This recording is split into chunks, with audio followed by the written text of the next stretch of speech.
एक मूर्तिकार ने 3 मूर्तियां बनाई। मूर्तियां बिल्कुल एक जैसी हूबहू, देखने में बिल्कुल भी अंतर नहीं, लंबाई चौड़ाई में अंतर नहीं, उनकी सूरत में अंतर नहीं, सुंदरता तीनों की एक जैसी। और वह मूर्तिकार उन 3 मूर्तियों को बना करके ले आया बाजार में। लेकिन प्यारे बंधुओं, कीमत में बहुत बड़ा अंतर था। एक सज्जन आए ग्राहक बनकर और करने लगे पता कि भाई इन मूर्तियों के क्या क्या रेट हैं। तो मूर्तिकार ने पहली मूर्ति के दाम बताए 500 रुपये, दूसरी मूर्ति के दाम बताए 5000 रुपये और तीसरी मूर्ति के दाम बताए 5 लाख रुपये।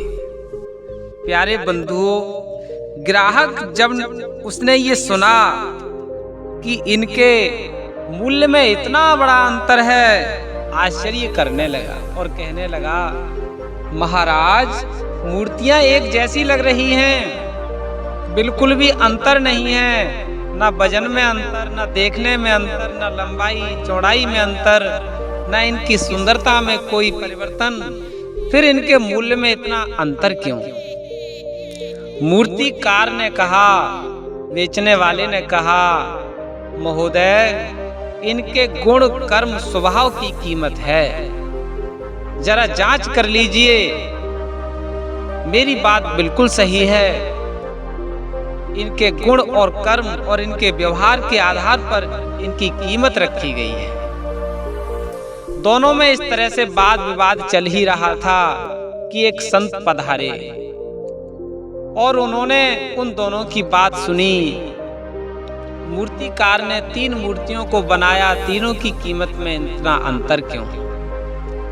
कहने लगा ग्राहक। संत ने जब ये बात सुनी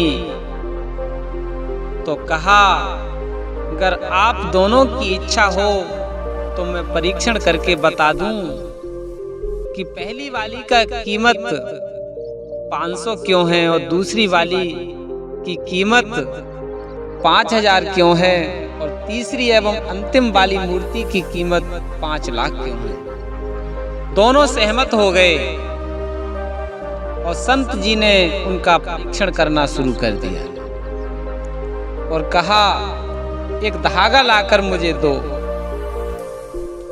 धागा मंगाया गया। धागे के द्वारा संत जी परीक्षण करने लगे उन 3 मूर्तियों का। प्यारे बंधुओं, गजब का परीक्षण है। आपको अनुपम ज्ञान होगा संत के इस परीक्षण करने के बाद।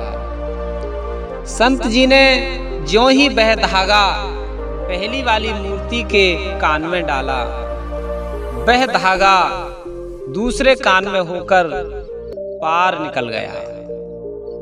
संत जी ने घोषणा कर दी कि यह मूर्ति केवल 500 रुपये की है।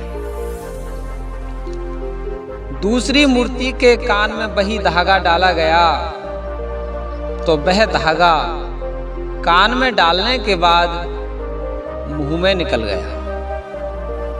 संत जी ने घोषणा कर दी कि यह मूर्ति 5000 रुपये की है। तीसरी मूर्ति के कान में भी वही धागा डाला गया।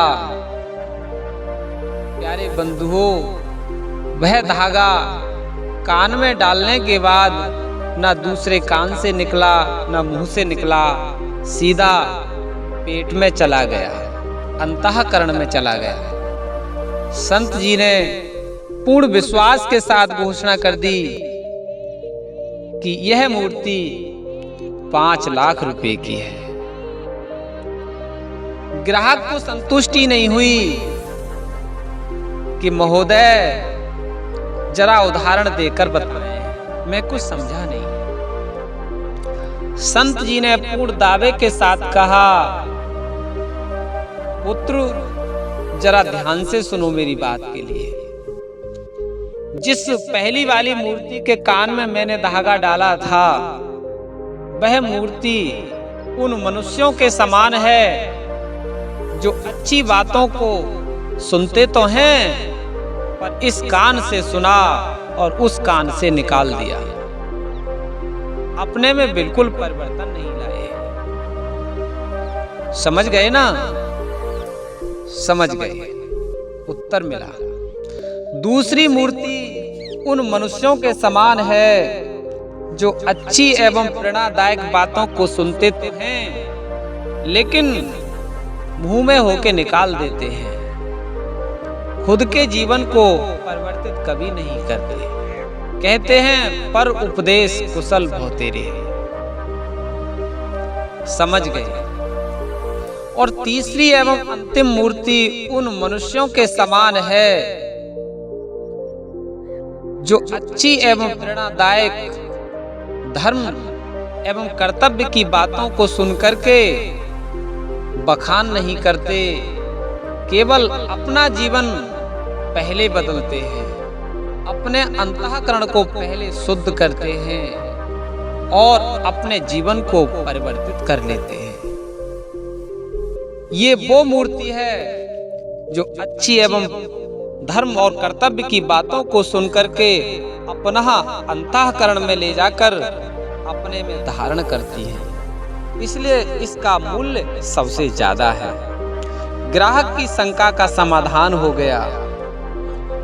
साथियों, कैसी लगी यह वीडियो? यह वीडियो आपको पसंद आई हो तो आपसे विनम्र निवेदन, मेरा YouTube चैनल भक्ति ज्ञानवाला को सब्सक्राइब करें, वीडियो को लाइक करें, ज़्यादा से ज़्यादा शेयर करें और कमेंट में सुंदर सा जवाब भी देते रहें। प्रणाम बंधु।